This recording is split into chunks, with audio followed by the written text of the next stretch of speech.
Bonjour, bienvenue à toi aujourd'hui. Ça me fait vraiment plaisir de te retrouver et on va être ensemble aujourd'hui, demain et mercredi parce que j'ai un chemin d'entrée en carême à te proposer.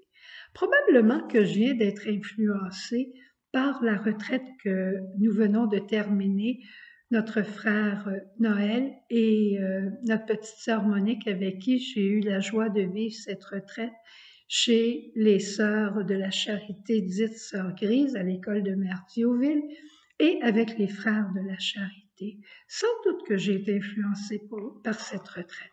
Mais le Seigneur veut aussi s'en servir pour nous, pour toi.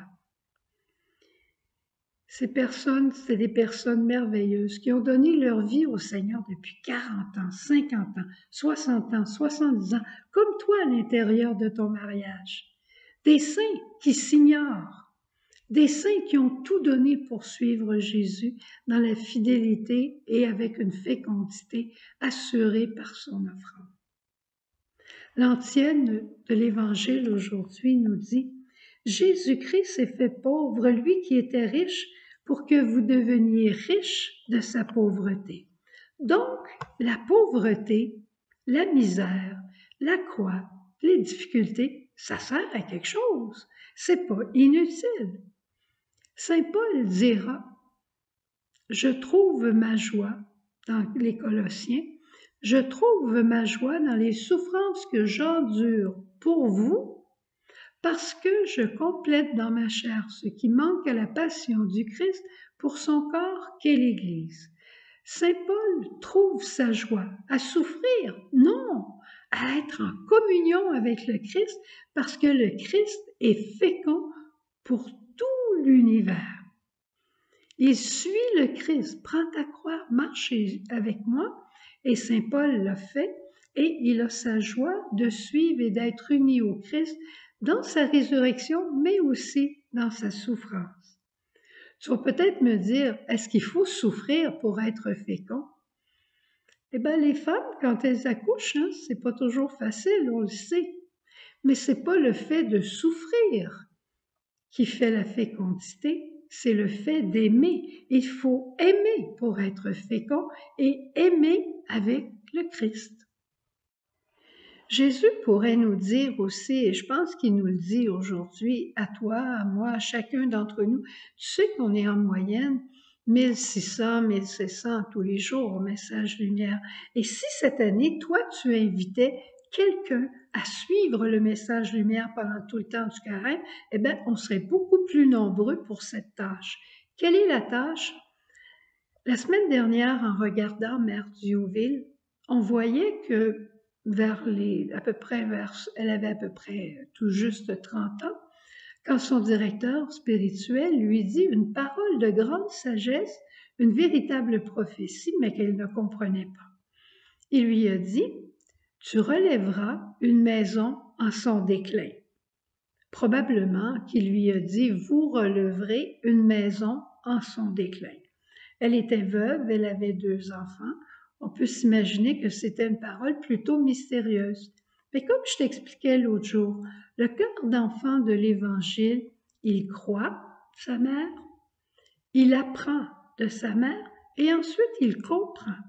Il croit, il apprend et il comprend. Alors elle ne comprenait pas, mais elle était tellement unie à la Vierge Marie, elle aimait tellement Marie, elle a voulu l'imiter, que simplement elle a accueilli cette parole en disant elle se réalisera comme le bon Dieu voudra quand il le voudra.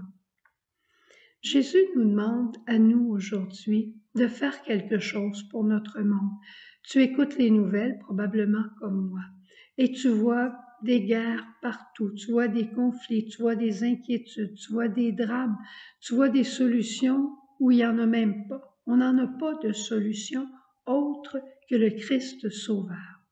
Et c'est ça que le Seigneur nous dit cette année pendant le carême. Veux-tu relever le monde qui est en déclin? Je pense que les paroles sont fortes, mais c'est aussi vrai.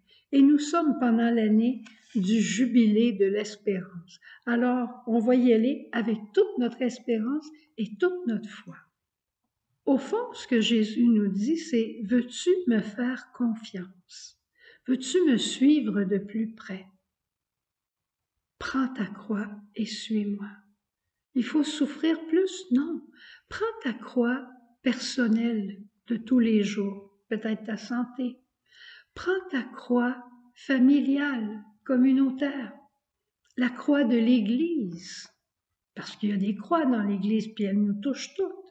Prends la croix mondiale, ce que tu entends à la télévision. Ces croix-là, elles sont à toi. Eh bien, c'est ces croix-là que le Seigneur nous invite à accueillir, à assumer et à utiliser. Je t'en parlerai davantage demain. Mais en terminant, essaie d'ici à demain d'identifier ta croix personnelle, ta croix familiale, ta croix d'église et aussi la croix du monde qui te pèse. Et je veux te lire une parole de Antonine Maillet, tu sais, notre grande poète canadienne, qui est décédée il y a quelques semaines à peine, qui était extraordinaire. Puis tu vas voir qu'est-ce qu'elle dit par rapport à une croix, une pauvreté, une difficulté qui peut être féconde.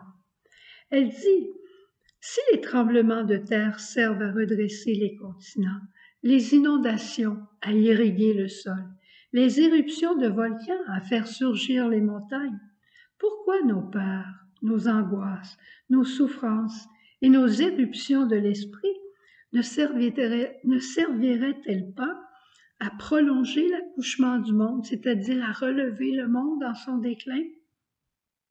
Par notre seule existence, nous participons au parachèvement de la création. Voilà sans doute notre véritable raison d'être au monde. On a des personnes qui sont en perte cognitive. Est-ce que leur vie est inutile? Non, si nous l'offrons pour eux. Mais je t'en parlerai encore davantage demain. Rappelle-toi, toutes les croix que tu portes sont une véritable richesse. C'est de l'or que tu as dans les mains.